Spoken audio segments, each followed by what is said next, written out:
Welcome to today's Explainer. We're going to be unpacking the hidden psychology behind a very specific, almost universal social dance, elevator small talk.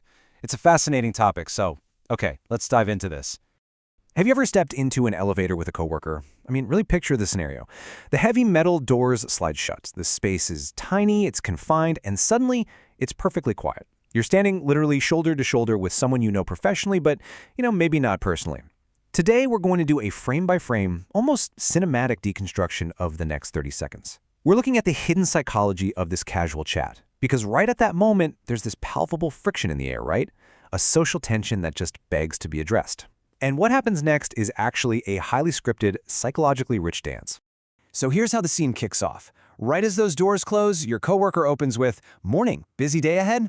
Now, this isn't just friendly background noise. This is literally the opening script of the interaction. Notice what's happening psychologically here. The coworker is actively breaking the silence of that awkward, confined space by throwing out a universal workplace hook.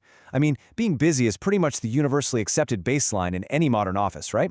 By asking this, they instantly initiate the scene and offer the safe, highly recognizable path for the conversation to travel down. Now look at the immediate, honestly almost instinctual response. "Very busy," the narrator says. "2 meetings back-to-back you?" This is fantastic. The narrator accepts the premise of the script without a second of hesitation. They validate that busy hook, they provide a tiny slice of evidence, 2 back-to-back meetings, and then immediately lob the conversational ball right back across the net with a simple, "You?" That reciprocal question, that is the absolute engine of small talk. It ensures neither person has to carry the burden of the conversation entirely on their own, which keeps the momentum alive in this tight little space. And the coworker returns the serve. Same here. This week has been non-stop. Look at the cinematic rhythm of this exchange. It's like a perfect shot-reverse shot dialogue sequence in a movie. In just 3 short sentences, both people have firmly established a shared narrative. They're both working incredibly hard, they're both facing the relentless pace of the week, and they are in the exact same boat. This rapid-fire validation is absolutely crucial for social cohesion. And this brilliantly illustrates the concept of mirroring in our interactions. Notice how the phrase "very busy" is immediately reflected by "same here, this week has been non-stop." By literally mirroring the language and the sentiment of stress, these two coworkers are commiserating. And commiseration is such a powerful psychological tool. It instantly establishes common ground. In a matter of seconds, they've gone from 2 isolated individuals in a metal box to forming a tiny temporary alliance against the demands of the work week. But a conversation entirely about stress can get pretty heavy pretty fast. Which brings us to the narrative pivot. "At least it's almost Friday," I laugh. This specific line, complete with a laugh, acts as the pressure release valve for the entire scene. The shared relief of an approaching weekend shifts the tone completely away from professional burden. The physical act of laughing together, even if it's over a total cliché about it almost being Friday, signals psychological safety. It's a way of telling the other person, "Hey, I'm friendly," and this interaction is a positive one. The coworker seizes on that lighter toe and responds, "True! Any weekend plans?" This is just a masterful, incredibly smooth transition. We've successfully pivoted from professional commiseration, our shared work stress, over to a much more personal human inquiry. They aren't asking for deep, dark secrets here. They're just asking for a glimpse into the person behind the professional title. It's an open invitation to connect on a distinctly human level. And the response is just perfectly calibrated for the environment. Just relaxing, honestly. Maybe a movie. By offering this small, super low-stakes personal detail, the narrator keeps the interaction moving smoothly. It's relatable, it's unassuming, and most importantly, it deepens that interpersonal bond without crossing any professional boundaries whatsoever. You're giving the other person just enough color to paint a picture of who you are outside of the office. And just as that personal connection is made, we hit the resolution of our scene.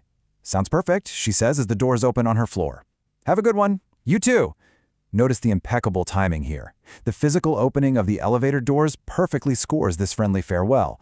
The built-in time limit of an elevator ride actually provides this wonderful psychological safety net. Both parties know the conversation isn't going to drag on awkwardly because the environment itself dictates a natural, graceful exit. So the crucial point is that this seemingly random 30 seconds is actually a highly structured social dance. It follows a precise 4-step anatomy. Step 1, the greeting, initiating the script. Step 2, the commiseration, where mirroring builds immediate common ground. Step 3, the weekend pivot, transferring the bond from professional to personal. And Step 4, the farewell, utilizing the environment for a totally clean resolution. It really is a perfectly executed micro-interaction. But this brings us to a much bigger psychological question. Why do we even endure this awkwardness in the first place? I mean, even when it's executed perfectly, navigating this 4-step script takes mental energy. There's a baseline friction to initiating contact with someone in a confined space, so why not just stare at our phones? Why go through the whole effort of asking about someone's busy day or their weekend movie plans? Now, what's really interesting about this slide is how the source material explicitly validates our natural hesitation. It states plainly that this kind of interaction feels awkward at first. So hey, if you feel a slight spike in anxiety when those elevator doors close, you are definitely not alone. It's a universally recognized feeling. We're momentarily trapped, and the social obligation to speak just feels heavy. That awkwardness, it's actually a feature, not a bug, of the environment. But here is the massive psychological payoff. The source reveals that pushing through that initial awkwardness is, quote, one of the easiest ways to build friendly connections at work. This is the core takeaway of our explainer today. That 30-second scripted dance about busy schedules and relaxing weekends, it isn't just meaningless filler. It is the very fabric of workplace culture. These micro-interactions compound over time, transforming a building full of strangers into a cohesive, friendly environment. The small talk literally is the work. Which leaves us with this final, provocative thought. The next time you step into an elevator and those doors slide shut, you aren't just enduring a confined space. You are standing on a stage, presented with a really powerful psychological opportunity. If you're willing to lean into the script, to offer a bit of commiseration and a friendly pivot, you have the power to change the entire social landscape of your day. So, what friendly connections will your next micro-interaction build? Thanks so much for joining me for this explainer, and I'll catch you next time.